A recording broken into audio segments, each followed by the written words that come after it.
communities have been connecting online, sparking off each other. If you take programmers, the whole open source movement is a fantastic instance of crowd-accelerated innovation. But what's key here is that the reason these groups have been able to connect is because their work output is of the type that can be easily shared digitally. A picture, a music file, software. And that's why, what I'm excited about, or what I think is underreported, is the significance of the rise of online video. This is the technology that's going to allow the rest of the world's talents to be shared digitally, thereby launching a whole new cycle of crowd-accelerated innovation.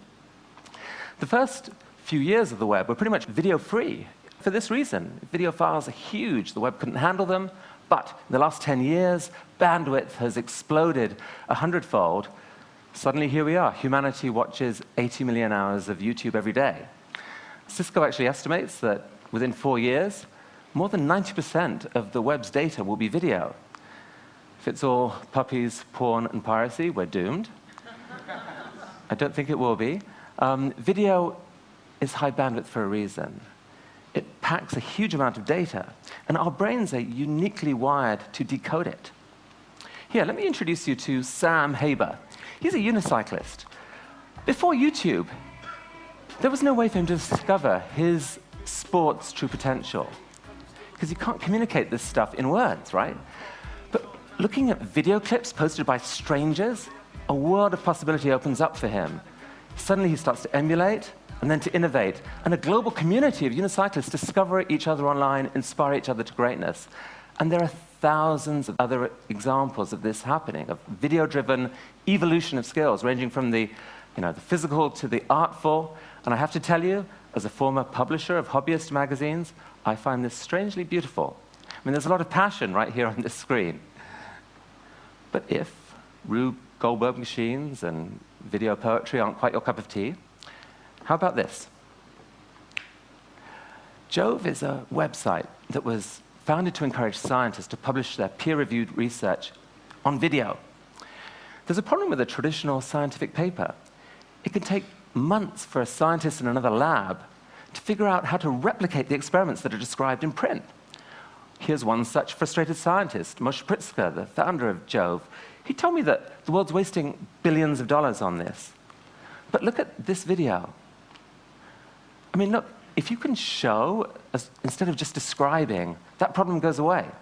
So it's not far-fetched to say that at some point, online video is going to dramatically accelerate scientific advance. Here's another example that's close to our hearts at TED, where video is sometimes more powerful than print, the sharing of an idea. Why do people like watching TED Talks?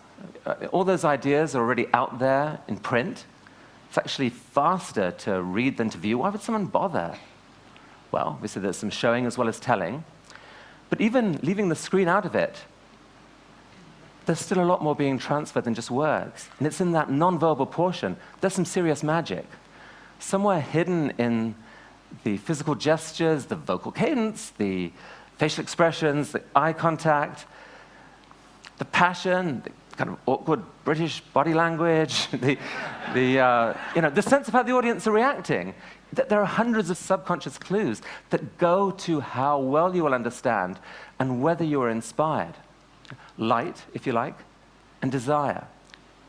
Incredibly, all of this can be communicated on just a few square inches of a screen. Reading and writing are actually relatively recent inventions. Face-to-face communication has been fine-tuned by millions of years of evolution. That's what's made it into this mysterious, powerful thing it is. Someone speaks, there's resonance in all these receiving brains, the whole group acts together. I mean, this is the connective tissue of the human superorganism in action. It's probably driven our culture for millennia. 500 years ago, it ran into a competitor with a lethal advantage. It's right here. Print scaled.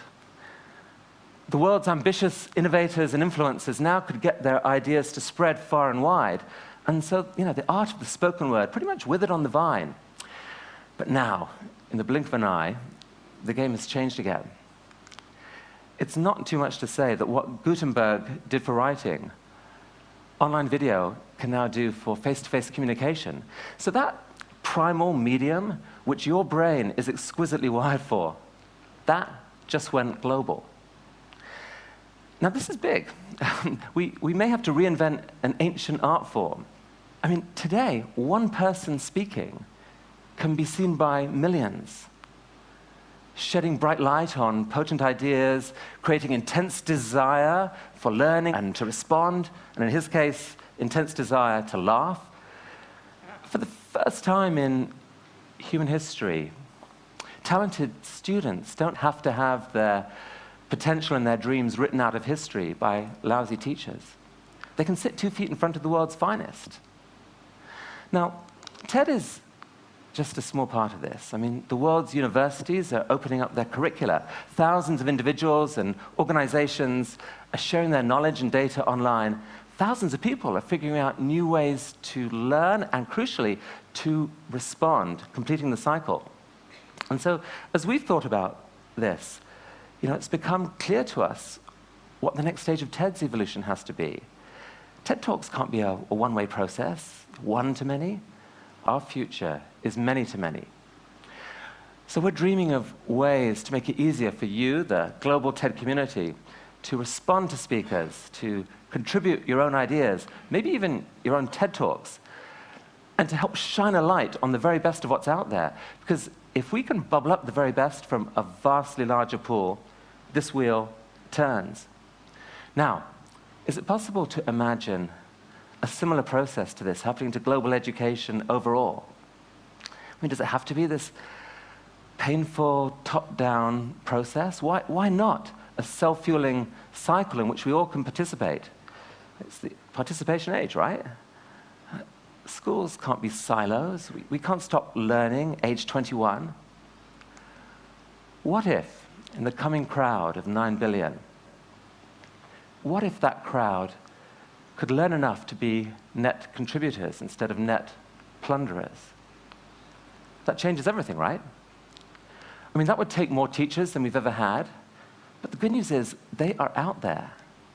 They're in the crowd. And the crowd is switching on lights, and we can see them for the first time, not as an undifferentiated mass of strangers, but as individuals we can learn from. Who's the teacher? You're the teacher. You're part of the crowd that may be about to launch the biggest learning cycle in human history, a cycle capable of carrying all of us to a smarter, wiser, more beautiful place. Here's a group of kids in a village in Pakistan, near where I grew up. Within 5 years, each of these kids is going to have access to a cell phone capable of full-on web video and capable of uploading video to the web. I mean, is it crazy to think that this girl on the back at the right, in 15 years, might be sharing the idea that keeps the world beautiful for your grandchildren? It's not crazy. It's actually happening right now. I want to introduce you to a good friend of TED who just happens to live in Africa's biggest shantytown. Hi, my name is Christopher Macau. I'm one of the organizers of TEDx Kibera. There are so many good things which are happening right here in Kibera. There is a self-help group. They have turned a trash place into a garden. The same spot, it was a crime spot whereby people were being robbed. They are using the same trash to form green manure. The same trash site is feeding more than 30 families. We have our own film school.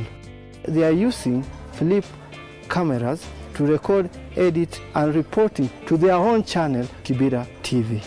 Because of scarcity of land, we are using the sacks to grow vegetables and also able to save on the cost of living.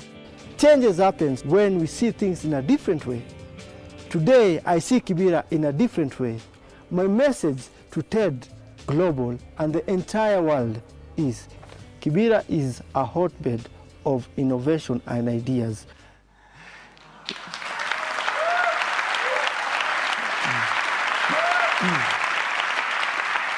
You know what? I bet Chris has always been an inspiring guy. What's new, and it's huge, is that for the first time, we get to see him, and he can see us. Right now, Chris and Kevin and Dennis and Dixon and their friends are watching us in Nairobi right now, guys, we've learned from you today. Thank you, and thank you.